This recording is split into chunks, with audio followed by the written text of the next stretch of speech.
اعوذ باللہ من الشیطان الرجیم بسم اللہ الرحمن الرحیم۔ آئیے سیشن کا آغاز سب سے پہلے قرآن کریم کی تلاوت کے ساتھ کرتے ہیں اور ہمارے ساتھ حافظہ سیما نور موجود ہے۔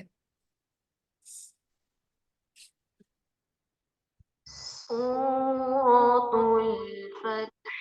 مدنية بسم الله الرحمن الرحيم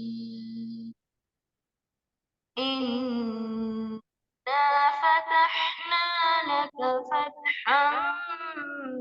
مبينا ليغفر لك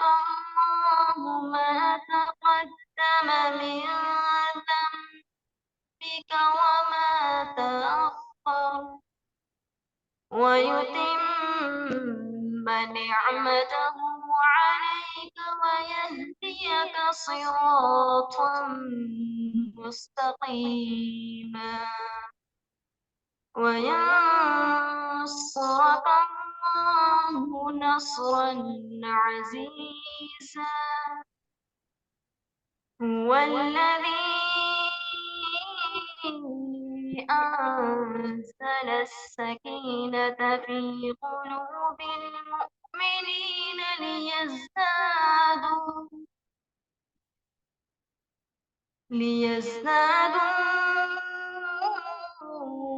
إيمانا مع إيمانهم ولله جنود السماوات والأرض وكان الله عليما حكيما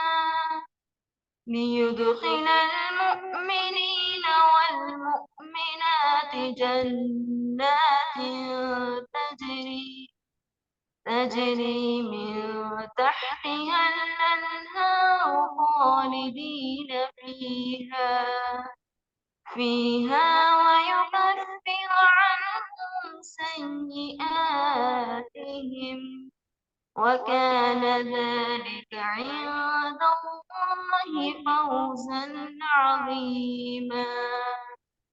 ويعذب المنافقين والمنافقات والمشركين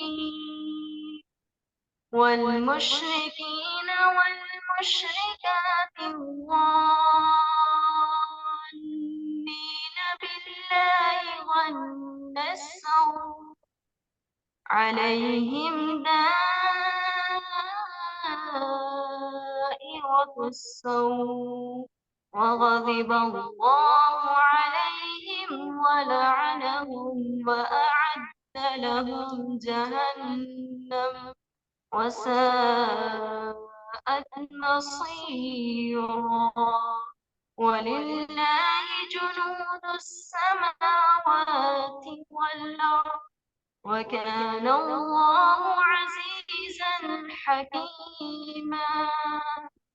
صدق الله العظيم ماشاءاللہ، بارک اللہ فیک۔ بسم اللہ الرحمن الرحیم۔ رب اشرح لی صدری ویسر لی امری واحلل عقدۃ من لسانی یفقہوا قولی رب زدنی علما رب زدنی علما رب زدنی علما آمین۔ السلام علیکم ورحمۃ اللہ وبرکاتہ۔ انشاءاللہ امید ہے کہ عزیز سامعات طالبات خیر و عافیت سے ہوں گی۔ آج انشاءاللہ بفضلہ تعالی ہمارا 22واں پارہ ہوگا۔ کل کے پارے کے اہم نکات جو کہ ہمارا 21واں اتلما اوحیہ پارہ تھا، اس کے اہم نکات پر ایک نظر ڈالتے ہیں۔ کل سب سے پہلے ہم نے دین کی دعوت دینے والے داعی اور وائس کو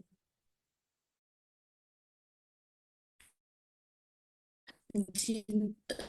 امور کا اہتمام کرنا چاہیے ان میں سے 2 اہم امور اہتمام سے متعلق ہم نے سب سے پہلے پڑھا تھا۔ اس کے ساتھ ہی یہاں پر کل ہی کے بارے میں ہم نے ہجرت کے متعلق پڑھا اور یہاں پر یہ بات کہ یا عبادی الذین آمنوا ان ارضی واسعۃ فإیایا فاعبدون کے تحت کہ جب دین پر عمل کرنا اور اللہ تعالیٰ کی عبادت کرنا مشکل ہو تو ہجرت کر کے کسی ایسے علاقے کی طرف چلے جانا جہاں دین پر چلنا آسان ہو، تو یہاں پر اللہ کی وسعت سے متعلق ہم نے پڑھا۔ اس کے ساتھ ہی مشرکین کے مزاج کے متعلق ہم نے ایک بات کل کے پارے میں پڑھی کہ وہ مصیبت کے وقت جب دیکھتے ہیں کوئی بہت مصیبت ہے، کوئی پریشانی ہے، تو وہ بھی اس وقت خالص یہ دعا کرتے ہیں کہ اس پریشانی سے، اس مصیبت سے ان کو اللہ ہی چھڑا سکتا ہے۔ لیکن ہوتا کیا ہے کہ جب اللہ تعالیٰ ان کو اس چیز سے خلاصی عطا فرماتے ہیں اور ان کو امن دیتے ہیں تو اس کے بعد یہ احسان فراموشی کے اوپر اتر آ جاتے ہیں اور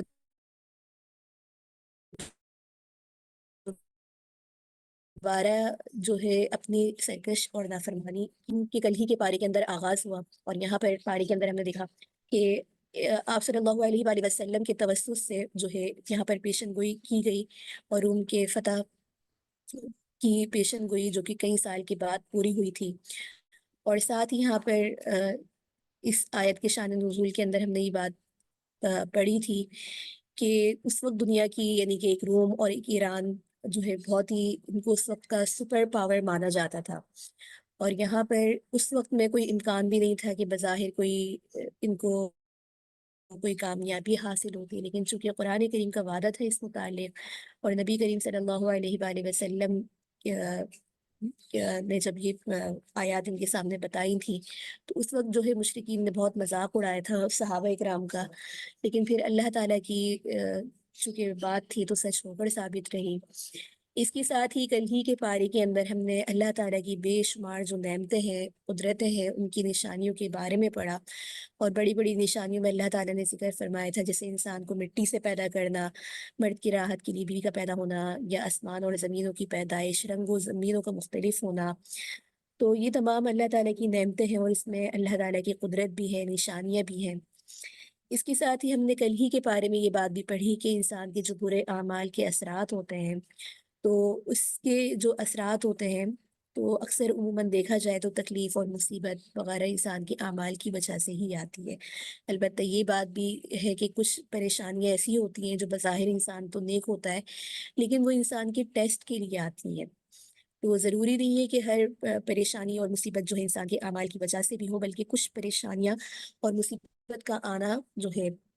انسان کے جو ہے ایک آزمائش کے علاوہ بھی چیزیں ہو سکتی ہے۔ اس کے ساتھ ہی کل ہی کے بارے میں ہم نے سورۃ اللقمان بھی شروع کی تھی، اور اس میں جو ہے سب سے پہلے تو ہم نے قرآن کریم کی جو اشاعت کا راستہ روکتے ہیں، یعنی کہ لوگوں کو مختلف طریقوں سے لہو اور لعب کے اندر مصروف رکھتے ہیں، تو ان لوگوں کی یہاں پر مذمت بیان کی گئی تھی، اور ساتھ ہی حضرت لقمان نے جو اپنے بیٹے کو نصیحتیں کی تھی، اور عرب بھی چونکہ اپنے واعظ کے اندر ان کا بڑا ذکر کیا کرتے تھے، ان کی عقل سے متعلق جو ان کی مثالیں دیا کرتے تھے، تو اللہ رب العزت نے قرآن کریم میں ان کا ذکر لا کے ان کا اس طرف اشارہ کروایا کہ تم لوگ ان کی مثال تو دیتے ہو لیکن ان کے اقوال پر اور ان کی باتوں پر خود عمل نہیں کرتے۔ اور اس کے ساتھ ہی ہم نے یہاں یہ بات بھی پڑھی کہ مفاتح الغیب یعنی کہ غیب کی جو 5 کنجیاں ہیں، قیامت کا علم ہونا، بارش کب ہوگی، ماؤں کے پیٹ میں کیا ہے، انسان کیا کمائے گا، کہاں مرے گا، تو یہ تمام وہ چیزیں ہیں، وہ باتیں ہیں جن کا علم صرف اللہ رب العزت کو ہے۔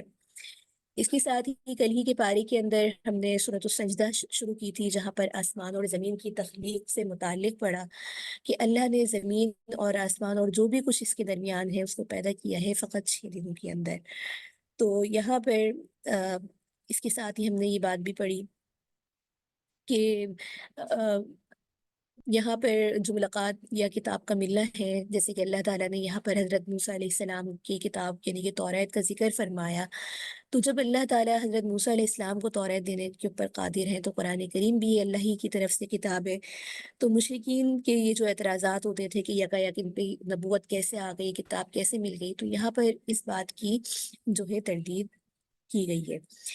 اس کے ساتھ ہی کل ہی کے مضامین میں ہماری سورۃ الاحزاب شروع ہو گئی تھی، اور ان کے جو عرب میں جو کچھ باتیں مشہور تھیں، کچھ عقائد ان کے یہاں مشہور تھے، جیسے کہ کوئی آدمی سمجھدار ہوتا تو کہتے کہ اس کے پاس تو اللہ نے 2 دل پیدا فرمائے ہیں، اور دوسرا یہ کہ جب یہ اپنی کوئی شخص اپنی بیوی کو کہہ دیتا کہ تم میرے لیے میری ماں جیسی ہو یا میری ماں کی پشت جیسی ہو، تو وہ اپنی بیوی کو اپنے اوپر اپنی ماں کی طرح حرام سمجھتا۔ اور تیسرا ان کا ایک غلط عقیدہ یہ مشہور تھا کہ کوئی شخص اگر کسی کو اپنا منہ بولا بیٹا بنا لیتا تو وہ بالکل اسے حقیقی بیٹے کی طرح جو ہے سمجھتے، میراث کے اندر طلاق وفات کے جتنے بھی حکامات تھے تو ان کے اندر یہ بالکل ان کو ایسے ہی سمجھتے۔ تو یہاں پر اللہ تعالیٰ نے اس صورت میں ان تینوں باتوں کی تردید فرمائی، اور ساتھ ہی کل ہی کے پارے کے اندر ہم نے یہ بات بھی پڑھی کہ النبی اولا بالمؤمنین من انفسہم وازواجہ امہاتکم، تو یعنی کہ یہاں پر فرمایا جا رہا ہے کہ نبی کریم صلی اللہ علیہ وآلہ وسلم کو تمام مومنین اپنی جانوں سے زیادہ محبوب جو ہے رکھیں، اور ان کی موت سے متعلق بھی ہم نے یہاں پر یہ بات پڑھی۔ پھر ساتھ ہی غزوہ خندق کا جو واقعہ تھا اور اس کے جو مختلف پہلو تھے اور اس کے اندر جو منافقین گروہ کا ایک طرز عمل تھا اس کا یہاں پر تذکرہ فرمایا، اور آگے اسی رکوع کی شروعات جو ہے اس پارے کے اندر ہو رہی ہے۔ یہ وَمَن یقنط پارہ ہے 22واں پارہ، اور یہاں پر انشاءاللہ سورۃ الاحزاب جو کہ 5ویں رکوع سے 9ویں رکوع تک مکمل ہوگی، اور سورہ سبا، سورۃ الفاتر مکمل صورتیں ہوں گی، جبکہ سورہ یاسین کی یہاں پر انشاءاللہ ہم 2 رکوع کا احاطہ کریں گے۔ اس کے ساتھ ہی سورۃ الاحزاب کا جو سلسلہ ہے وہ کل کے پارے کے ساتھ ہمارا جڑا ہوا ہے، اور یہاں پر جو پارہ چوتھے رکوع کی آیات ہیں جس سے پارے کی ابتدا ہو رہی ہے، اور ازواج مطہرہ کا جو خصوصی معاملہ تھا اور خواتین کے لیے جو ہدایت ہے یہاں پر اس کا تذکرہ ہے۔ تو دیکھا جائے تو یہ وہی سلسلہ چلتا ہوا آ رہا ہے کہ ازواج مطہرات کو اللہ تعالیٰ نے حکم دیا تھا، اور پہلے ان کے نفقے سے متعلق یہ بات آئی تھی کہ جو انہوں نے مطالبہ کیا تھا کہ اب چونکہ تھوڑا فرمانی کا دور ہے تو لہٰذا ہمارے بھی کچھ وظیفے اور نفقے کے اندر اضافہ کیا جائے، تو اس موقع کے اوپر یہ آیتیں نازل ہوئی تھیں اور انہیں 2 باتوں کا اختیار دیا گیا کہ وہ خوشحالی کی زندگی بسر کرنے کے لیے یا تو اپنی راہیں جدا کر لیں یا پھر تنگی و معاشی جس طریقے سے وقت گزر رہا ہے اسی کے ساتھ اپنی زندگی بسر کریں۔ اور یہاں پر اپنی نظر آخر میں بتایا جا رہا ہے کہ انسان کو چاہیے کہ آخرت کے عیش و آرام پر رکھے، تو جب انہیں اختیار دیا گیا تو سب نے ہی آخرت کو ترجیح دی، اور اس موقع کے اوپر ازواج مطہرات کی فضیلت کو بیان کرتے ہوئے یہاں پر انہیں 7 طریقے کے احکامات دیے جا رہے ہیں، چونکہ یہ دنیا کا دستور بھی ہے کہ جو شخص جتنے بڑے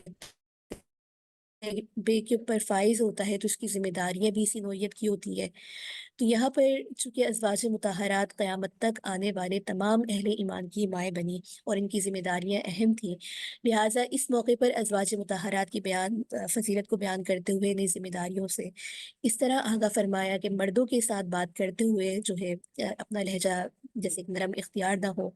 اس کے ساتھ ہی بلا ضرورت گھر سے نہ نکلے، کیونکہ مسلمان عورت کا اصل ٹھکانہ اور محفوظ ترین ٹھکانہ اس کا گھر ہوتا ہے۔ ساتھ ہی زمانہ جاہلیت کی خواتین کی طرح اپنی زیب و زینت اور ستر کا اظہار کر کے باہر نہ نکلیں، نماز کی پابندی کریں، زکوٰۃ دیا کریں، اور اللہ اور اس کے رسول کی اطاعت کریں، قرآنی آیات کی تلاوت اور احادیث کا مذاکرہ کیا کریں۔ تو نیز جس طرح نبی کریم صلی اللہ علیہ وآلہ وسلم کی ذات گرامی قیامت تک کے لیے مسلمانوں کے لیے اور بالخصوص اہل ایمان کے لیے اسوہ حسنہ ہے، اسی طریقے سے امہات المؤمنین بھی قیامت تک کے لیے ایماندار خواتین کے لیے بالواسطہ جو ہے ایک اسوہ حسنہ کی حیثیت رکھتی ہیں، اور چونکہ انہوں نے اپنی گھریلو زندگی کا جو طرز عمل ہے وہ آپ صلی اللہ علیہ وآلہ وسلم سے براہ راست سیکھا تھا اور سمجھا تھا، اور ساتھ ہی یہاں پر یہ بھی ارشاد فرمایا کہ اگر امہات المؤمنین اللہ اور اس کے رسول کی اطاعت اور اچھے عمل کریں گی تو چونکہ ہم نے ان کو منصب بھی بلند دیا ہے تو اجر بھی ان کو دوہرا دیں گے اور بہترین رزق بھی دیں گے۔ تو اس کے ساتھ ہی ان مضامین کو یہاں پر بیان کیا گیا۔ آگے یہاں پر اہل بیت کی شان اور ان کی ذمہ داریوں کے ضمن میں ان کے اوپر جو ذمہ داریاں عائد کی گئی ہیں، تو اللہ تعالیٰ کا اصل مقصد یہ ہے کہ اے پیغمبر کے گھر والوں تمہیں معصیت اور نافرمانی کی آلودگی سے دور رکھے اور تم کو ظاہراً اور باطناً عقیدتاً اور عملاً اور خلقاً بالکل پاک اور صاف رکھے۔ تو یہاں پر ایک صحیح بخاری کی حدیث ہے جہاں پر حضرت ام المؤمنین سیدہ عائشہ رضی اللہ تعالیٰ عنہ سے مروی ہے کہ ایک مرتبہ رسول اللہ صلی اللہ علیہ وآلہ وسلم گھر سے تشریف لے گئے، اور اس وقت آپ ایک سیاہ رومی چادر اوڑے ہوئے تھے، اور حسن بن علی آگے آ گئے تو آپ نے ان کو چادر میں لے لیا، پھر حسین آگے آ گئے تو آپ نے ان کو بھی اس طرح چادر میں لے لیا۔ تو اس کے بعد حضرت فاطمہ اور پھر حضرت علی رضی اللہ تعالیٰ عنہ آ گئے، تو آپ نے ان کو بھی چادر میں داخل فرما لیا اور پھر یہ آیت تلاوت فرمائی. اور بعض روایت میں یہ آیت پڑھنے کے بعد آپ نے فرمایا کہ اللہم ہؤلاء اہل بیتی. تو یہاں پر اس بات کی طرف اشارہ کرتے ہوئے یہ رکوع جو ہے منتقل ہوتا ہے آگے 5ویں رکوع کی طرف. اور یہاں پر مخاطبین جو ہے مرد اور مومن عورتوں کے 10 اوصاف کو خاص طور پہ یہاں پر ذکر کیا گیا، اور حقیقی مومن اور حقیقی مومنہ کا جو طرز عمل ہونا چاہیے اس کو ذکر کرتے ہوئے کچھ عقائد کی ترتیب کی گئی ہے، جیسے کہ منہ بولے بیٹے کی بیوی بہو نہیں ہو سکتی، اور ساتھ ہی یہاں پر آپ صلی اللہ علیہ وآلہ وسلم کے آخری نبی ہونے کو بتایا گیا ہے اس آیت کے اندر. تو اس رکوع کو اگر ہم خلاصتاً دیکھیں تو یہاں پر سب سے پہلے احکام شریعہ کے اندر جو مرد اور عورت برابر ہیں ان کے بارے میں بتایا جا رہا ہے. ان کے بارے میں یہ بات بتانے کے ساتھ ہی یہاں پر اس بات کا حکم ہے کہ مسلمان مرد اور مسلمان عورتیں، ایماندار مرد اور ایماندار عورتیں، اطاعت کرنے والے مرد اور اطاعت کرنے والی عورتیں. مقصود ان تمام تفصیلات کا یہ ہے کہ ان قوانین ہدایت میں کوئی فرق نہیں ہے، کوئی مرد اور عورت کی کوئی تخصیص نہیں ہے. خشوع و خضوع، صدق اور صفائی اور سچائی، روزہ رکھنے والے مرد ہوں یا روزہ رکھنے والی عورتیں ہوں، عفت و پاک دامنی اختیار کرنے والے مرد ہوں اور اللہ کا ذکر کرنے والے ہوں، تو سب کے لیے اللہ کا وعدہ کیا ہے کہ اعد اللہ لہم مغفرۃ و اجر عظیمہ. تو اللہ رب العزت نے ان کے لیے مغفرت کا وعدہ فرمایا اور ان کے لیے بہترین اجر عظیم عطا فرمایا. تو یہ بڑی بشارتیں تھیں اور یہ وہ خوبیاں تھیں جن کو اپنا کر جو ہے کوئی بھی شخص، کوئی بھی مومن اور کوئی بھی مرد ان ثوابات کا اور ان انعامات کا مستحق ہو سکتا ہے. اس کے ساتھ ہی یہاں پر یہ تعلیم دی گئی اس رکوع میں کہ کسی مومن مرد یا کسی مومن عورت کا یہ کام نہیں کہ وہ اللہ اور اس کے رسول کا کوئی حکم مل جانے کے بعد اس کے کرنے یا نہ کرنے میں اپنا اختیار سمجھے. اس کے ساتھ ہی اس رکوع کے اندر حضرت زید کا واقعہ ذکر کیا گیا ہے، حضرت زید رضی اللہ تعالیٰ عنہ کا، اور یہ دکھایا گیا کہ کس طرح اللہ نے جاہلیت کی ایک رسم کو پسند نہیں کیا اور اپنے رسول کے ذریعے اس رسم کا قلعہ کیا. حضرت زید رضی اللہ تعالیٰ عنہ جو تھے آپ صلی اللہ علیہ وآلہ وسلم کے منہ بولے جو تھے بیٹے تھے، اور آپ نے ان کو اپنا جو ہے منہ بولے بیٹے کی طرح ان سے محبت عقیدت رکھتے تھے، اور آپ نے اپنی پھوپھی زاد بہن حضرت زینب کا نکاح ان سے کر دیا تھا. تو دونوں کے مزاج مختلف تھے، اس لیے آپس میں رنجش رہا کرتی تھی. حضرت زید نے ان کو طلاق دینی چاہی تو آپ صلی اللہ علیہ وآلہ وسلم نے ان کو روک دیا اور کہا کہ نباہ کی کوششیں کرتے رہے، لیکن جب بھی ان کا نباہ نہ ہو سکا تو انہوں نے بالآخر طلاق دے دی. تو دوسری طرف جاہلیت زمانے میں یہ بات چلی آ رہی تھی کہ لے پاڑی کی جو بیوی کو سگی بہو کی طرح تصور کیا جاتا تھا. تو اس لیے حضرت زینب سے حضرت آپ صلی اللہ علیہ وآلہ وسلم جو ہے نکاح کرنے میں جھجک محسوس کر رہے تھے کہ لوگ طعنہ دیں گے کہ بہو سے نکاح کر لیا. چنانچہ اللہ تعالیٰ نے اعلان کیا کہ آپ صلی اللہ علیہ وآلہ وسلم کسی مرد کے باپ نہیں ہیں، بلکہ اللہ کے رسول ہیں، اور وہ رسول جن پر نبوت ختم ہو چکی ہے. اس لیے لے پاڑی سے متعلق پہلے رکوع میں یہ بات بیان کی جا چکی ہے کہ آدمی لے پاڑی کا سگا باپ نہیں بن سکتا. اسی طریقے سے آپ صلی اللہ علیہ وآلہ وسلم حضرت زید کے سگے باپ نہیں ہیں، اور ان کی بیوی جن کو انہوں نے طلاق دے دی ہے تو وہ بھی اس طریقے سے آپ کی بہو نہیں ہے. تو اس لیے اللہ تعالیٰ نے حضرت محمد صلی اللہ علیہ وآلہ وسلم کو حکم دیا کہ وہ حضرت زینب سے نکاح کر لیں، اور ایک جاہل رسم کو یہاں توڑ کر اسلام کی تعلیم دیتے ہوئے یہ بتایا گیا کہ اب نبوت کا دروازہ بند ہو چکا ہے اور خاتم النبی کے بعد کوئی نبی نہیں جو آئے گا. تو اس کے ذریعے یہاں پر اس رسم کو مٹایا گیا اور آپ صلی اللہ علیہ وآلہ وسلم کی آخری نبی ہونے کو اس آیت میں ذکر کیا گیا. اس کے ساتھ ہی آگے 6واں رکوع ہے، اور اس رکوع کے اندر اللہ تعالیٰ کا ذکر کثرت سے کرنے کی ہدایت دی جا رہی ہے، اور ساتھ ہی نبی کریم صلی اللہ علیہ وآلہ وسلم کی جو خصوصی شان ہے اس کو بیان کرتے ہوئے نبی کریم صلی اللہ علیہ وآلہ وسلم کا معاملہ جو بندوں کے ساتھ ہے ان کو ذکر کرتے ہوئے ایک اور مسئلے کی طرف یہاں پر توجہ دلوائی کہ رخصتی سے قبل طلاق کے بارے میں جو احکامات ہیں، اور ساتھ ہی نبی کریم صلی اللہ علیہ وآلہ وسلم کے لیے جو خصوصی معاشرتی احکامات ہیں ان کا اس رکوع کے اندر تذکرہ ہے. تو سب سے پہلے تو دیکھا جائے اس رکوع میں مسلمانوں کو اللہ کے ذکر کرنے کی ہدایت کی گئی ہے کہ صبح شام اللہ تعالیٰ کی تسبیح بیان کریں، اور اس کے ساتھ ہی یہاں پر یہ ذکر بھی کیا گیا ہے کہ رسول اللہ صلی اللہ علیہ وآلہ وسلم نیکی کرنے والوں کو خوشخبری دے دیں اور بدکار کو ان کے جو برے انجام سے ڈرانے کے لیے بھیجے گئے ہیں، اور قیامت تک وہ لوگوں پر گواہ ہی دیں گے۔ اس کے بعد یہاں پر طلاق سے متعلق ایک مسئلہ بیان کیا گیا کہ کوئی شخص اگر خلوت سے پہلے اپنی بیوی کو طلاق دے دے تو عورت کو عدت کی ضرورت نہیں ہے۔ اور پھر نکاح وغیرہ سے متعلق چند خصوصی یہاں پر بیان کی گئی تھی کہ مثلاً اگر کوئی مومن عورت بغیر مہر کے اپنے آپ کو آپ صلی اللہ علیہ وآلہ وسلم کی زوجیت میں دے دے تو وہ آپ کے لیے مباح ہے، لیکن امت کے لیے نکاح بغیر مہر کے ناجائز ہے۔ پھر آپ صلی اللہ علیہ وآلہ وسلم کو مزید نکاح سے روک دیا گیا اور اس بات کی وضاحت کی گئی کہ کسی بیوی کو چھوڑ کر اس کی جگہ دوسرا نکاح نہ فرمائے۔ تو یہ کچھ خصوصیات تھیں جو نبی کریم صلی اللہ علیہ وآلہ وسلم کو عطا فرمائی گئی تھی خاص طور پر، تو ان کا یہاں پر ذکر ہے۔ اور یہاں پر دیکھا جائے تو ان دو آیات میں آپ صلی اللہ علیہ وآلہ وسلم کی 5 صفات کو بیان کیا گیا کہ ایک، آپ صلی اللہ علیہ وآلہ وسلم قیامت کے دن اپنی امت یا دیگر انبیاء علیہ السلام کی امتوں پر گواہی دیں گے جب گزشتہ امتیں اپنے نبیوں کی تکذیب کریں گی، بشارت دینے والے ہوں گے، ڈرانے والے ہوں گے، اور اللہ کے حکم سے اللہ کی طرف بلانے والے ہوں گے، اور ایسے چراغ ہیں جو امت کو روشنی دیں گے۔ اور یہاں پر نبی کریم صلی اللہ علیہ وآلہ وسلم کی جو چند خصوصیات بیان ہوئی ان میں سے یہ ہے کہ جیسے 4 سے زائد بیویاں آپ کے لیے حلال تھیں، دوسرا مال فی میں سے جو باندی آپ کی ملکیت میں آ جائے گی وہ آپ کے لیے حلال ہے، اور ایک خاصیت اسی طرح سے ہے کہ آپ صلی اللہ علیہ وآلہ وسلم کے لیے چچا کی بیٹیاں، پھپھی کی بیٹیاں، ماموں کی بیٹیاں اور خالہ کی بیٹیاں صرف وہ حلال ہیں جنہوں نے آپ صلی اللہ علیہ وآلہ وسلم کے ساتھ ہجرت کی ہے۔ اسی طریقے سے خصوصیت یہ ہے کہ اگر کوئی ایمان والی عورت اپنے آپ کو یعنی کہ نبی کریم صلی اللہ علیہ وآلہ وسلم کے لیے ہدیہ کرے اور بغیر حق مہر کے، تو وہ نبی کریم صلی اللہ علیہ وآلہ وسلم اگر اسے چاہے تو نکاح میں ہی کو لے سکتے ہیں۔ اس کے ساتھ ہی آگے رکوع شروع ہو رہا ہے، اور آگے رکوع کے اندر جو ہے یہاں پر 7واں رکوع ہے،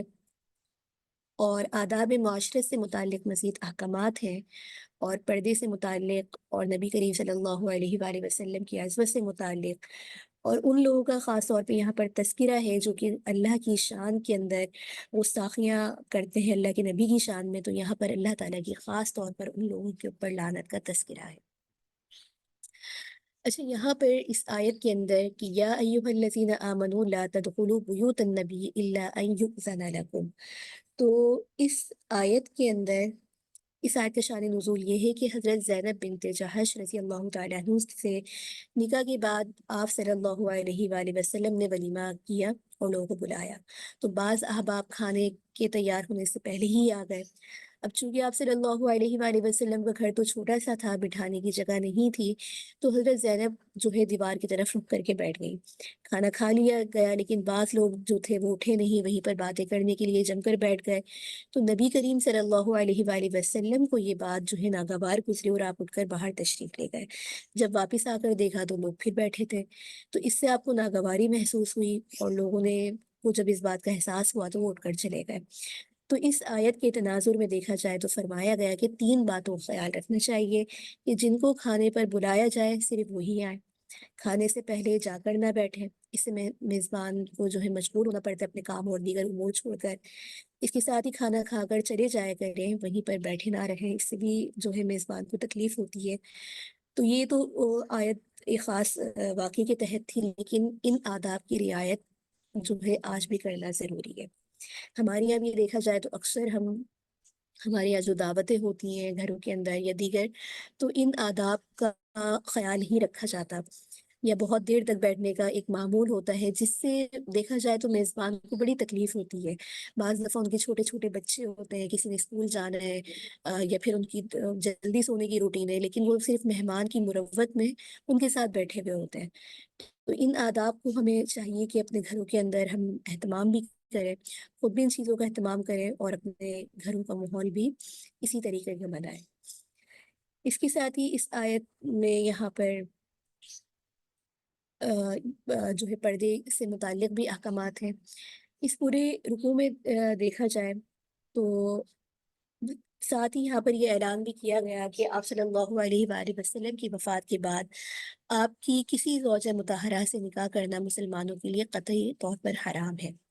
اور پھر ازواج مطہرات کو پردے کی پابندی کا بھی حکم دیا گیا۔ اب اس آیت میں ازواج مطہرات سے نکاح کی جو حرمت ہے وہ نص قطعی سے ثابت ہے۔ اس کی وجہ یہ ہے کہ طبیعی اور فطرتی بات یہ ہے کہ جو آدمی غیور آدمی ہوتا ہے وہ اپنی منکوحہ کو خواہ وہ طلاق بھی دے دے، کسی اور کا اس کا شوہر بننا اسے قطعی طور پر جو ہے گوارا نہیں ہوتا کہ کوئی اس کی بیوی سے نکاح کرے یا کوئی دوسرا شخص اس کا شوہر بنے۔ تو عام بندے کی طبیعت جو ہے طبی طور پر ناگواری کا خیال نہیں رکھا گیا، لیکن آپ صلی اللہ علیہ وآلہ وسلم کے اس طبی تقاضے کا اللہ تعالیٰ نے خیال فرمایا، اور آپ صلی اللہ علیہ وآلہ وسلم کو یہ اعزاز دیا گیا کہ پیغمبر صلی اللہ علیہ وآلہ وسلم کی بیوی سے کبھی جو ہے نکاح نہ کرنا، اور اس سے نبی کو طبعاً جو ہے ناگواری محسوس ہو۔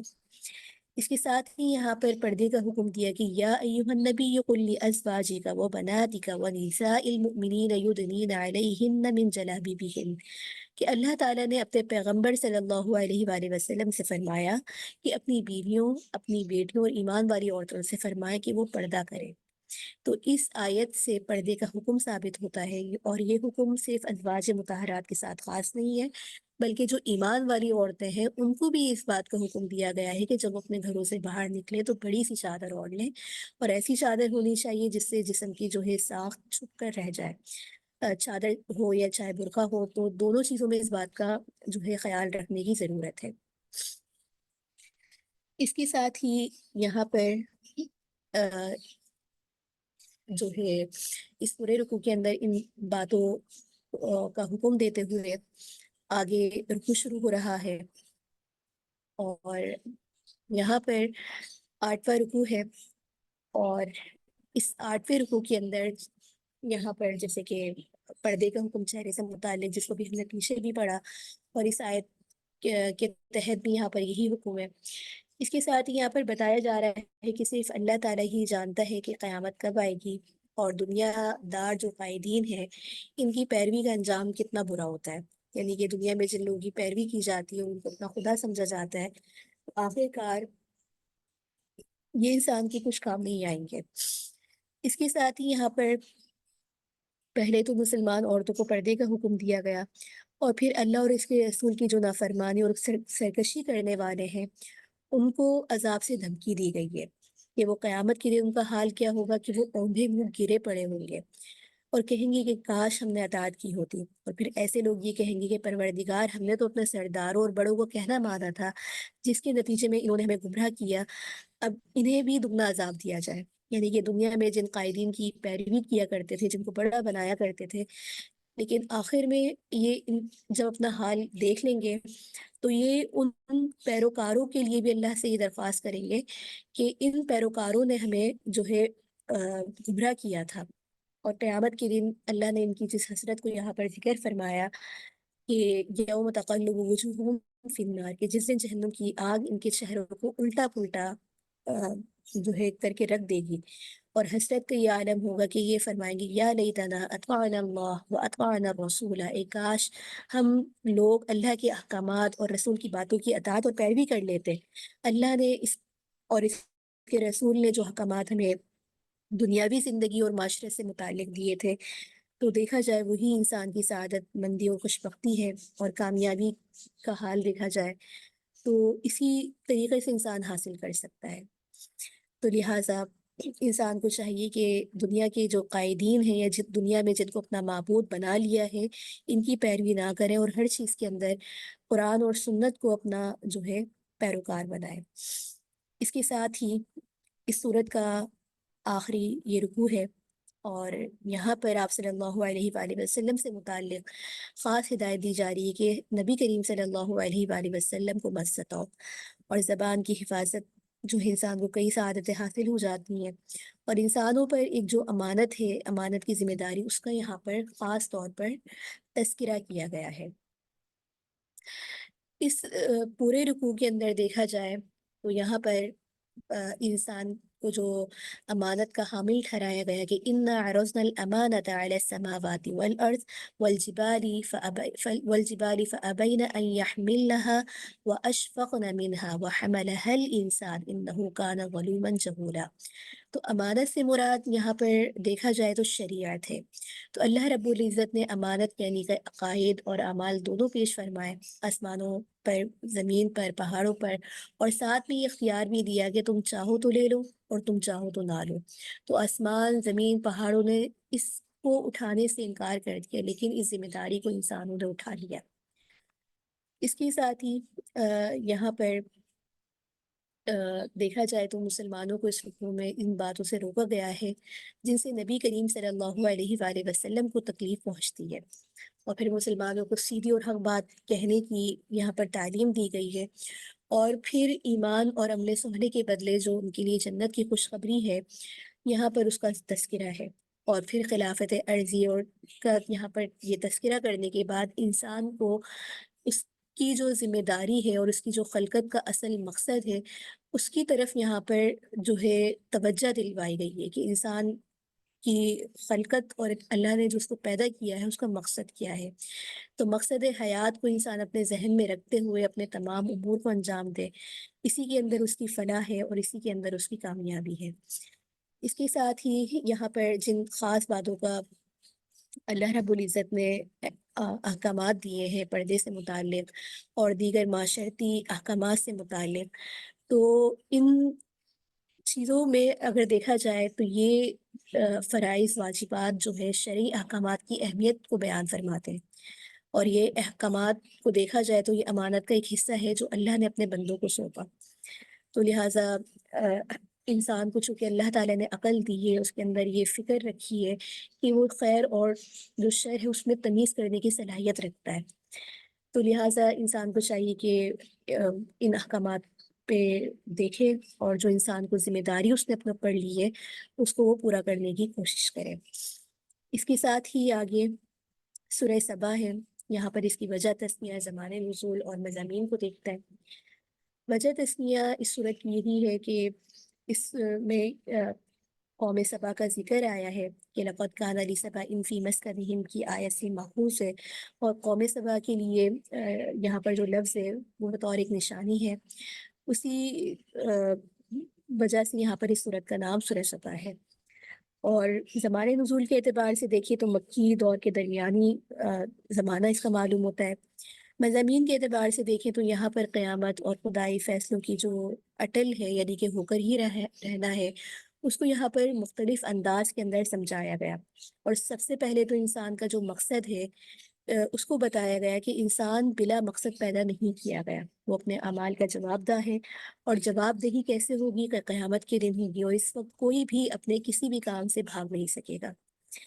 تو یہاں پر ان تمام واقعات کا ذکر ہے، اور مادی وسائل کی طرف بھی یہاں پر اشارہ کیا گیا کہ کسی بھی عروج کی کوئی وجہ اس کے مادی وسائل نہیں ہوتے، اور خاص طور پہ یہاں پر حضرت داؤد علیہ السلام، حضرت سلیمان علیہ السلام کے واقعات کا ذکر ہے، قوم سبا کا ذکر ہے،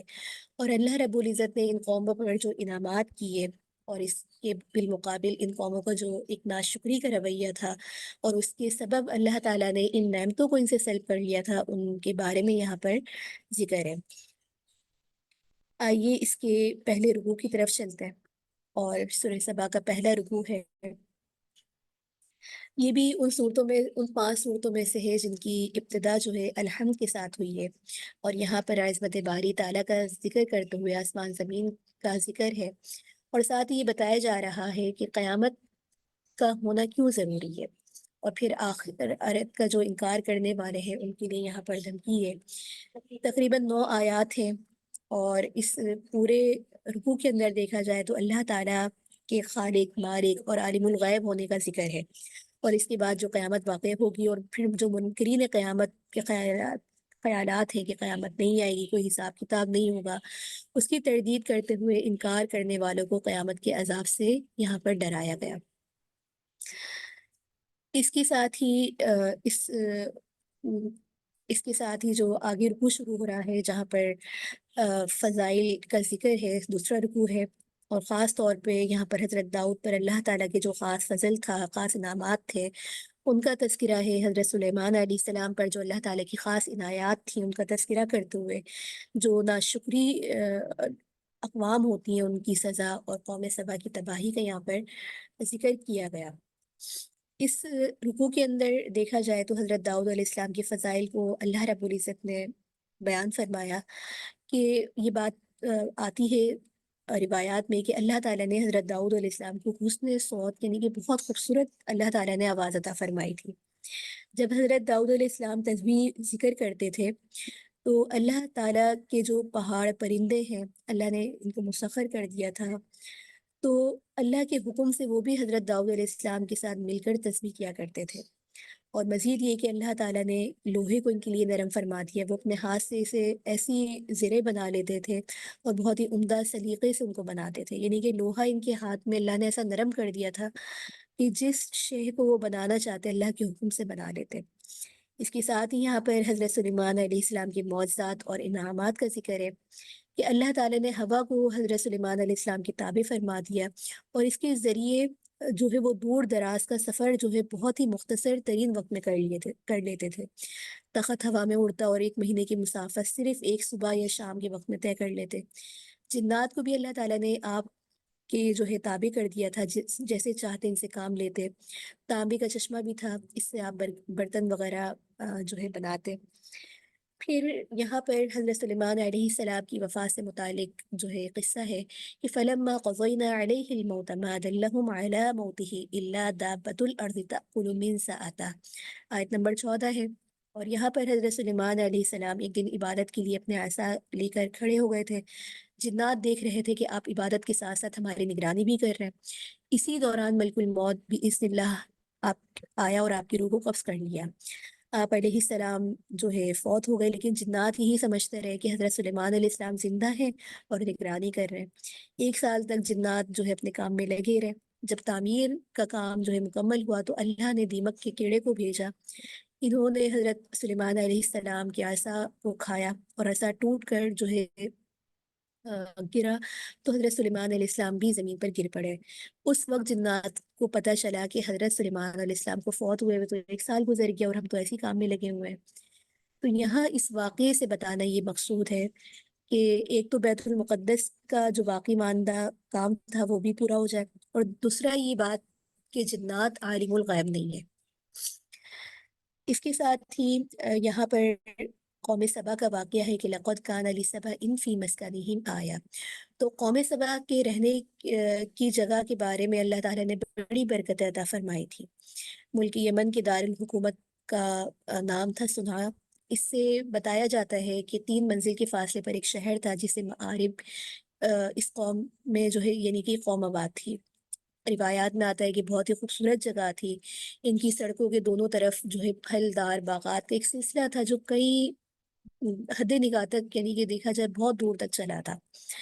پہاڑوں کے درمیان ایک وادی ایک شہر تھی، اور یہاں کے بادشاہ نے پہاڑوں کے درمیان ایک بہت ہی مضبوط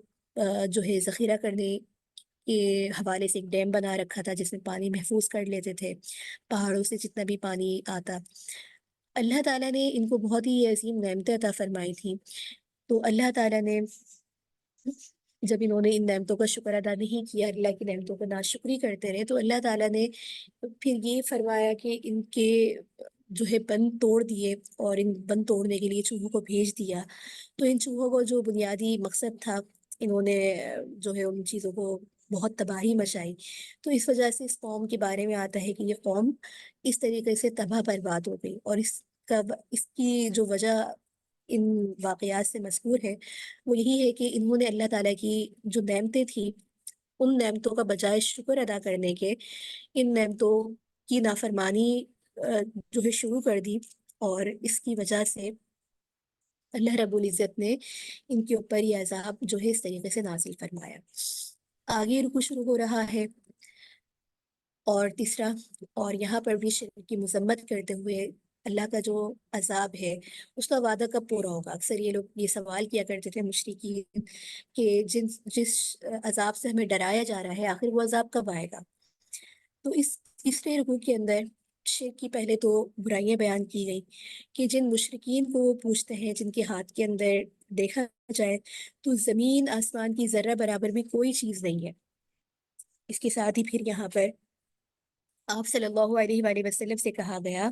کہ وہ مشرکین کے درمیان اعلان کر دیں کہ قیامت کے دن اللہ تعالیٰ تمہیں اور ہمیں اکٹھا کرے گا اور پھر فیصلہ ہو جائے گا کہ کون مجرم ہے، کیونکہ وہ لوگ اس بات کی جلدی کرتے تھے کہ اچھا اگر تمہارا وعدہ سچا ہے تو ہمارے اوپر اب تک عذاب کیوں نہیں آتا۔ اس کے ساتھ ہی آگے چوتھا رکوع ہے، اور اس رکوع کے اندر جو ہے دنیا دار قائدین کی پیروی کرنے والوں کا انجام ہے، اور یہاں پر یہ بتایا جا رہا ہے کہ دولت کی فروانی اللہ کی رضا کی کوئی علامت نہیں ہے۔ اگر آپ کسی شخص کو دیکھیں کہ بڑا مالدار ہے، نافرمان بھی ہے، لیکن اللہ نے تو اس پر بڑی دنیا کی دولتیں کھولی ہوئی ہے، تو ایسا بالکل نہیں ہے کہ یہ کوئی اس کی کوئی علامت ہے کہ اللہ کے یہاں اس کا مقام بہت ہے۔ تو سب سے پہلے تو دیکھا جائے اس رکوع کے اندر قیامت کا ایک منظر بیان کیا گیا کہ جب کافروں کے سردار ان کے ماتحت قیامت کے دن جمع ہوں گے تو ماتحت سرداروں سے کہیں گے کہ اگر تم نہ ہوتے تو آج ہم مومن ہوتے، تم نے جو ہے ہمیں گمراہ کر دیا۔ ادھر سے ان کے سردار جواب دیں گے واہ کیا بات ہے، ہم نے تو تمہیں سیدھی راستے کب روکا تھا، تم تو خود ہی زبردستی اس راستے کی طرف آئے، تمہیں تو اختیار تھا، دراصل ہم مجرم نہیں ہیں، تم ہی مجرم ہو۔ تو وہ سرداروں کو اس طریقے سے جواب دیں گے کہ تم ہی ہمیں اپنے فریب میں مجبور کرتے تھے کہ ہم کفر کریں، اللہ کے ساتھ شریک ٹھہرائیں۔ تو یہ ایک مکالمہ ان کے بیچ میں ہوگا، اور اس تذکرے کے بعد پھر جو ہے اللہ تعالیٰ نے یہاں پر گزشتہ اقواموں کے جو انکار سرکشی ہے، ان کا انجام ہے، ان کی تباہیاں ہیں، اس کا یہاں پر مجملاً ذکر فرمایا، اور ان کا مقصد یہی ہے بتانے کا کہ یہ چیزیں انسان کو جو ہے بچا نہیں سکتی۔ اگر انسان سمجھتا ہے کہ دولت اس کو بچا لے گی یا دولت کی فروانی جو ہے اللہ کے قرب کا ذریعہ ہے، تو ایسا یہاں پر نہیں ہے۔ اس کے ساتھ ہی آگے پانچواں رکوع ہے، اور اس رکوع کے اندر بھی یہاں اسی سلسلے کی کڑی ہے کہ اللہ کا قرب مال اولاد سے نہیں بلکہ نیکیوں سے ہوتا ہے۔ کوئی شخص اگر یہ سمجھے کہ مال و دولت کی یا اولاد کی فروانی سے جو ہے اللہ کا قرب حاصل ہوتا ہے، تو ایسا نہیں ہے۔ اس کے ساتھ ہی جو مشرکین شیطانوں کی عبادت کرتے ہیں ان کا ذکر ہے، اور شرک کرنے والوں کی جو ہٹ دھرمی ہے، ان کا جو ایک مزاج ہے، اس کو یہاں پر ذکر کیا گیا۔ تو اس رکوع کے اندر دیکھا جائے تو یہاں پر یہی تمام باتوں کا ذکر ہے کہ قیامت کے دن جو دنیاوی ساز و سامان ہے ان کی کچھ بھی کام نہیں آئے گا، اور جو ایمان عمل صالح ہے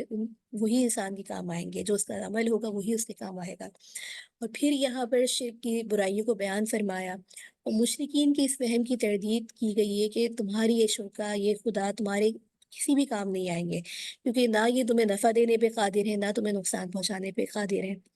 اور پھر قرآن اور آپ صلی اللہ علیہ وآلہ وسلم کا تذکرہ کرتے ہوئے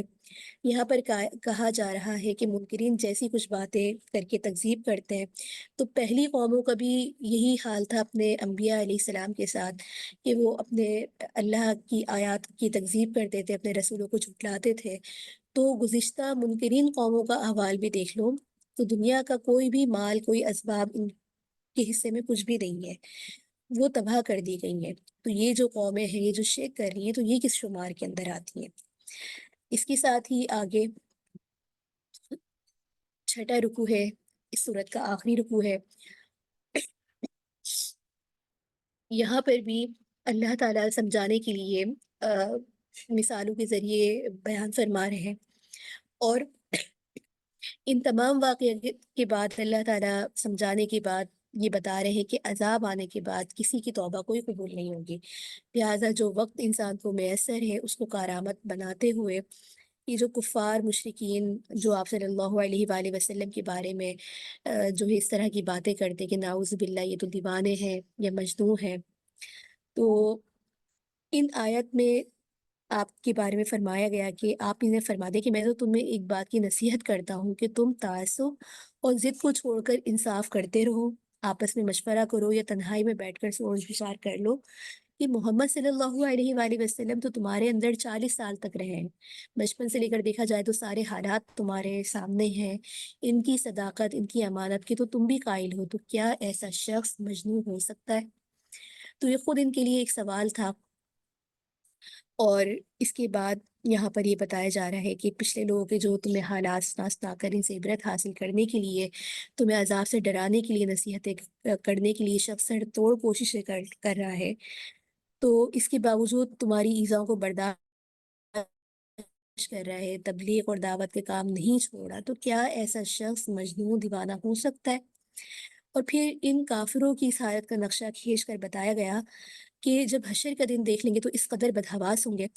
اور پھر یہ کافر کہیں گے کہ کاش ہم اب ایمان لے کر آ جاتے ہیں، لیکن اس وقت کا ایمان لانا اور اس وقت کا کاش یا افسوس کرنا ان کا کوئی بھی کام نہیں آئے گا۔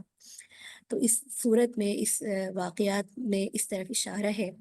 اور یہاں پر جو مشرکین اور ان کے معبودوں کا جو انجام ہوگا اور کفار مکہ کو یہاں پر جو نصیحت کی گئی ہے اس کا یہاں پر تذکرہ ہے۔ اس کے ساتھ ہی آگے سورۃ الفاتر شروع ہو رہی ہے، اور سورۃ الفاتر کی وجہ تسمیہ زمانے نزول اور مضامین کو دیکھتا ہے۔ یہاں پر اس سورت کے جو ہے ابتدائی آیات میں جو ہے اللہ تعالیٰ نے الحمدللہ الذی فاطر السماوات والارض سے یہ نام ماخوذ ہے،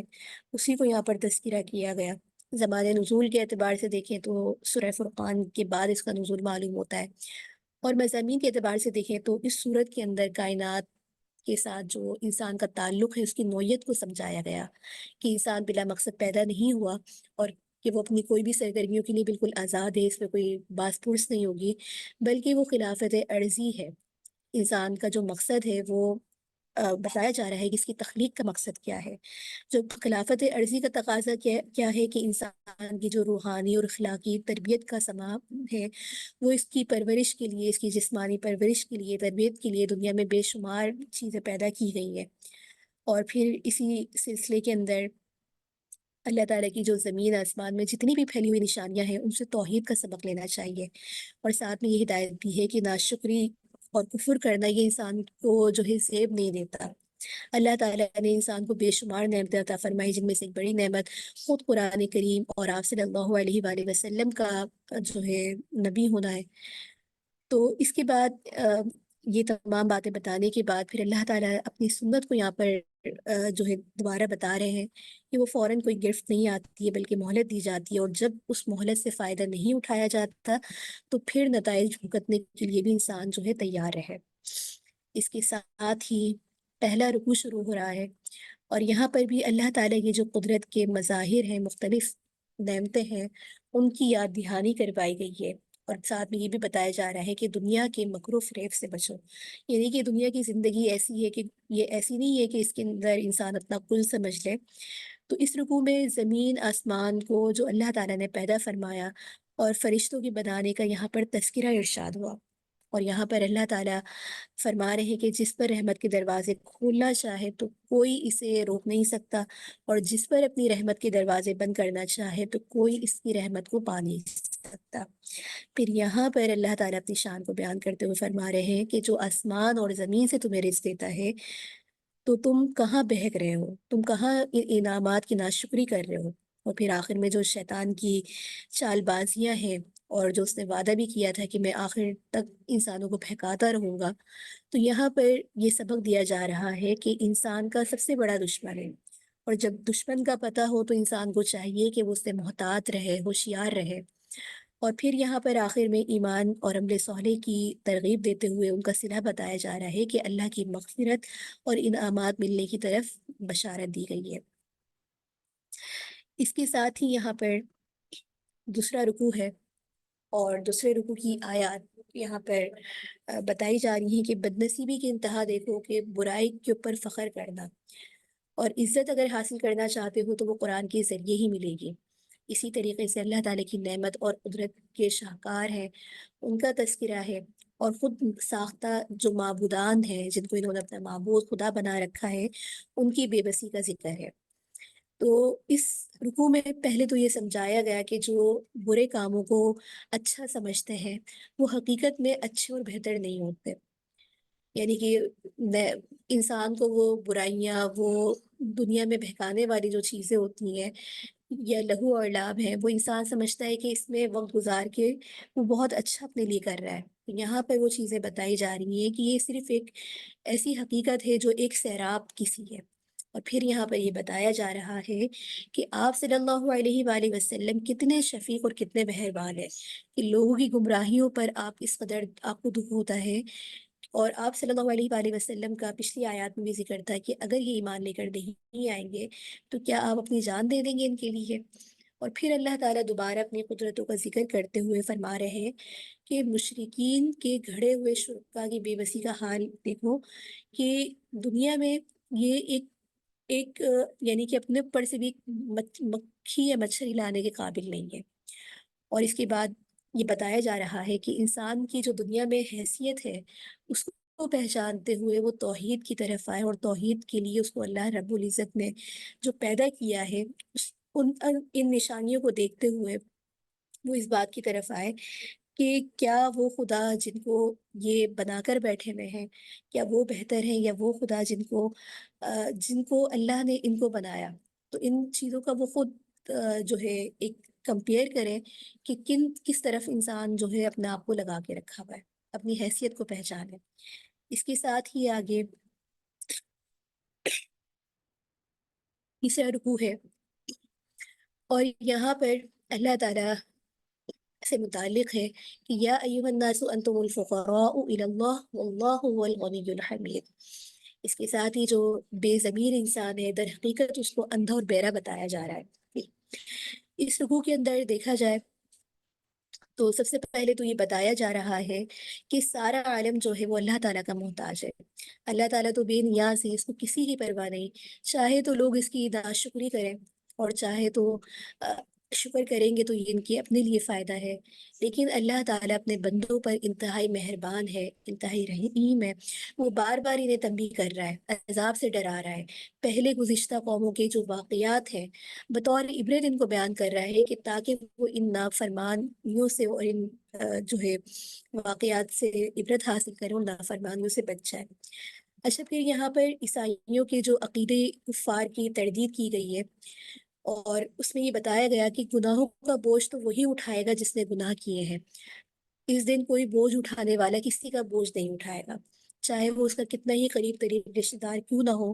کوئی نسبت اس کو بچا نہیں سکتی۔ اور یہ بات یہاں پر اس طریقے سے سمجھائی گئی ہے کہ ہر شخص جانتا ہے کہ روشنی اور تاریخی بینائی اور نابینائی برابر نہیں ہو سکتے، تو پھر ایمان جو کہ ایک نور ہے اور کفر جو کہ تاریخی اور ظلمت ہے تو وہ کیسے برابر ہو سکتے ہیں؟ اس کے تحت جو انسان اپنی زندگی گزارے گا وہ کیسے برابر ہو سکتے ہیں؟ تو یہاں پر اس طرف اشارہ کیا گیا، اور ساتھ ہی آگے اللہ تعالیٰ کی قدرت کا ذکر کرتے ہوئے چوتھا رکوع شروع ہو رہا ہے، اور یہاں پر اللہ تعالیٰ کی جو حسین قدرت ہے اس کا یہاں پر تذکرہ ہے، اور اللہ تعالیٰ کے جو محبوب بندے ہیں، انعامات ہیں، اللہ تعالیٰ کے خاص انعامات ان کا ذکر، اور کافروں کی جو حسرت ہے اس کو یہاں پر بیان کیا گیا۔ تو اللہ تعالیٰ کی قدرت کو دیکھا جائے تو اس کی کار سازیاں دیکھی جائے تو اس کو بیان کیا جا رہا ہے، اور ساتھ ہی یہاں پر ان لوگوں کی خصوصیت بیان کی جا رہی ہے جو خدا کی راہ میں صدقہ اور خیرات کرنے والوں کو بڑے بڑے انعامات کا تذکرہ ہے۔ اور اس کی مثال ایسی تجارت سے دی گئی ہے کہ جس کو کبھی کوئی نقصان، کوئی خطرہ نہیں ہوتا۔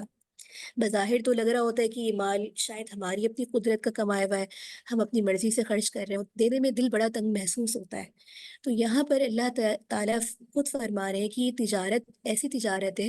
جو کہ بے فائدہ نہیں ہے۔ اور اس کے ساتھ ہی یہاں پر جو اہل جنت ہیں ان کا تذکرہ ہے، اور ان کے جنت میں کیا لباس ہوں گے، ان کو کیا نعمتیں ملنے والی ہیں ان کا تذکرہ ہے۔ اور اس کے برخلاف جو دوزخی ہوں گے، ان کو دوزخ میں کس کس طریقے سے عذاب ہوگا، ان کی کیسی کیسی سزائیں ہوں گی، وہاں ان کی چیخ پکار کوئی بھی سننے والا ان کا کچھ بھی نہیں ہوگا۔ اس کے ساتھ ہی یہاں پر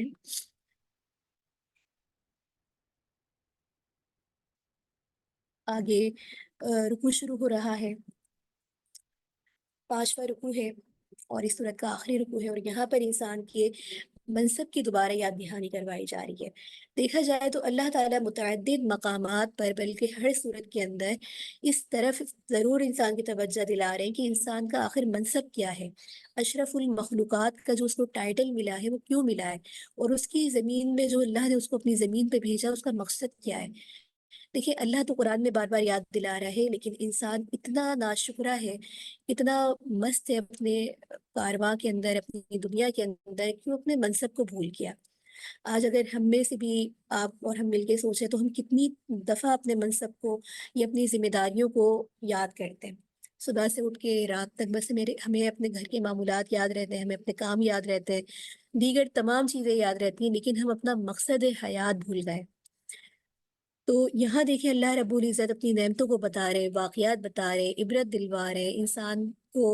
عبرت کے لیے اس کو دوسری اقوام کے احوال دے رہے ہیں، اور ساتھ ہی مقصد جو خلافت عرضی کی جو انسان کا اصل مقصد ہے اس کو بتا رہے ہیں۔ تو یہاں پر اس مقصد کی دوبارہ یاد دہانی کروائی گئی، اور یہ بتایا گیا کہ اللہ تعالیٰ تو عالم الغیب ہے، وہ دلوں کے بھید تک سے جو ہے واقف ہے، لہٰذا تم جیسا عمل کرو گے، جیسی نیت کرو گے، اس کے مطابق ہی تمہیں انصاف ملے گا۔ اور اگر انسان اپنے اس منصب کو بھول کر، جیسے کہ آج ہمارا حال بھی یہی ہے کہ اپنے منصب کو بھول کر کفر میں لگا ہوا ہے، تو اس کے وبال سے انسان نہیں بچ سکتا۔ اور پھر یہاں پر کفار اور مشرکین کا تذکرہ ہے کہ نزول قرآن سے پہلے تو یہ دعا مانگتے تھے کہ یا خدا اہل کتاب کی طرح ہم پر بھی کوئی کتاب اور کوئی رسول کو ذریعہ ہدایت کے لیے بھیج دے۔ چنانچہ جب نبی اور کتاب آئی تو بجائے یہ کہ اپنے وعدے کے مطابق راہ ہدایت کو اختیار کرتے، انہوں نے آگے سے کیا کیا کہ تکبر کرنے لگے، غرور کرنے لگے، حسد کرنے لگے، اور اس حسد میں اتنا آگے چلے گئے کہ یہ اپنے رسولوں کی تکذیب کرنے لگے، اللہ کی کتاب کو جھٹلانے لگے۔ تو بتایا جا رہا ہے کہ اس سرکشی کا انجام بھی وہی ہوگا جو پہلوں کا ہوا ہے۔ پہلے لوگوں نے بھی یہی کیا تھا، اپنی قوموں کے اگر احوال دیکھیں، اپنے انبیاء کو جھٹلاتے تھے، تکذیب کرتے تھے۔ اور پھر یہاں پر ان باتوں کے بعد اللہ تعالیٰ کی مہربانی اور اللہ تعالیٰ کی رحم اور کرم کا بیان ہے کہ اگر خدا لوگوں کے جرموں پر فوراً گرفت کر لیتا تو دیکھا جائے تو آج روئے زمین پر کوئی ایک نفس بھی نہیں بچتا۔ یہ اللہ کا کتنا بڑا فضل ہے کہ ہم اللہ کی دیا ہوا نعمت کو استعمال کر رہے ہیں، اس کی نعمتوں سے لطف اندوز ہو رہے ہیں، اس کے ایک ایک دیے ہوئے سانس کو ہم جی رہے ہیں، لیکن ہم ناشکری بھی اللہ کی کر رہے ہیں۔ تو کیا ہمارا حال بھی سے مختلف ہوگا؟ تو یہ ابھی وقت ہے، تو اس انجام سے انسان کو چاہیے کہ اپنے منصب کو یاد رکھے اور دنیا کو مقصد نہ بنائے اپنا۔ جس مقصد کے لیے اللہ نے اس کو بھیجا ہے، خیر امہ، امر بالمعروف، اور اللہ کے بول کو اللہ کی زمین پر بالا کرنا، اس مقصد کو اپنے ذہن میں رکھے۔ اس کے ساتھ ہی اس صورت کے اہم نکات کے ساتھ ہی آگے سورہ یاسین کی شروعات ہے، اور یہاں پر اس کی وجہ تسمیہ، زمان نزول، مضامین کو ایک نظر دیکھ لیتے ہیں۔ یاسین کا جو لفظ ہے یہ ہم نے پڑھا ہے کہ حروف مقطعات میں سے ہے۔ بعض روایات میں آتا ہے کہ یہ آپ صلی اللہ علیہ وآلہ وسلم کا نام ہے، اور چونکہ اس سے یہاں ابتدا ہو رہی ہے تو اسی حوالے سے صورت کی جو ہے علامت یہاں پر رکھی گئی ہے۔ مکی دور اس کا زمانہ نزول معلوم ہوتا ہے، اور مضامین کے اعتبار سے دیکھیں تو یہاں پر آپ صلی اللہ علیہ وآلہ وسلم کی رسالت، صداقت کو بطور شہادت یہاں پر پیش کیا گیا کہ قرآن کریم سے فائدہ اٹھانے کے لیے انسان کو کون سی صفت اختیار کرنی چاہیے۔ اور پھر یہاں پر دیکھا جائے تو گاؤں والوں کا تذکرہ کا یہاں پر ذکر ہے، اور اس سے مقصد یہ ہے کہ جو استقامت کا سبق ہے وہ حاصل کیا جائے۔ تو یہاں پر اس کے پہلے رکوع کی طرف آتے ہیں، اور پہلے رکوع کے اندر آیات شروع ہو رہی ہیں، تقریباً 12 آیات ہیں، اور بتایا جا رہا ہے کہ حکمت سے بھرا قرآن آپ صلی اللہ علیہ وآلہ وسلم کی رسالت پر گواہ ہے، اور مشرکین مکہ ایمان نہیں لائیں گے۔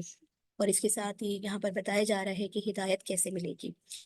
تو اس رکوع کے اندر دیکھا جائے تو آپ صلی اللہ علیہ وآلہ وسلم کے سچے رسول ہونے اور صراط مستقیم پر آپ کے قائم رہنے پر قرآن کریم میں قسم کھائی گئی ہے، یعنی یہ قرآن کو بطور شہادت پیش کیا گیا، اور پھر آپ صلی اللہ علیہ وآلہ وسلم کو ہدایت فرمائی گئی کہ وہ کافروں کو ان کے برے اعمال، برے نتائج سے خبردار کریں، اور پھر اللہ تعالیٰ سے جو ڈرنے والے مومنین ہیں ان کے لیے مغفرت اور بڑی اجرت کا یہاں پر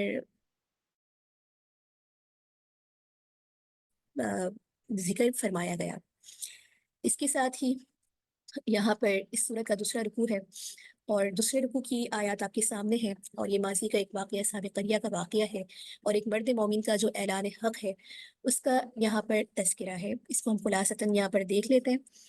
یہاں پر ایک گاؤں والا یعنی کہ صاحب قریہ کا ذکر ہے، ایک بستی کے کافروں پر ان کی ہدایت کے لیے اللہ تعالیٰ نے 2 انبیاء بھیجے، انہوں نے ان کو جھٹلایا، پھر ایک تیسرے رسول کا اضافہ کر دیا، وہ تینوں ایک جماعت کے طور پر اپنا پیغام پہنچانے بستی والوں کی طرف گئے، بستی والوں نے مذاق اڑایا اور کہ تم کیسی عجیب باتیں کر رہے ہو کہ تم پیغمبر بنا کے بھیج دیے گئے ہو۔ تو بستی کے آخری کنارے پر ایک مرد جو ہے کافی نیک تھا، اس کے بارے میں آتا ہے، جب اس نے سنا کہ خدا کے رسولوں کو انہوں نے جھٹلایا اور طرح طرح کی دھمکیاں دی، تو یہ وہاں آ گیا اور اپنی قوم سے کہنے لگا کہ ایک قوم کے لوگوں، اللہ کے رسول کی اتباع کرو، ان مقدس لوگوں کی پیروی سے منہ نہ موڑو جو حق بات لے کر تمہاری طرف آئے ہیں، تم سے کوئی معاوضہ طلب نہیں کرتے۔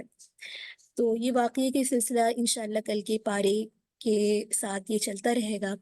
آج تک جو ہمارے پارے کے اہم نکات تھے وہ یہاں پر پورے ہوتے ہیں۔ اگر آپ سامعین میں سے یا کسی کا کوئی سوال ہے تو آپ ضرور کر سکتی ہیں۔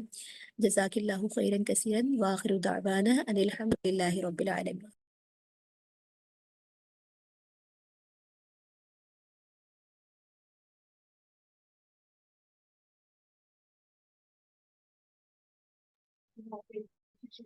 جی عزیز سامعات، اگر آپ میں سے یہاں کسی کا کوئی سوال ہے تو آپ کر سکتی ہیں، یہ چیٹ باکس میں اپنا سوال لکھ دیں یا شارٹ ٹائم میں ہم آپ کا سوال آن بھی لے سکتے ہیں۔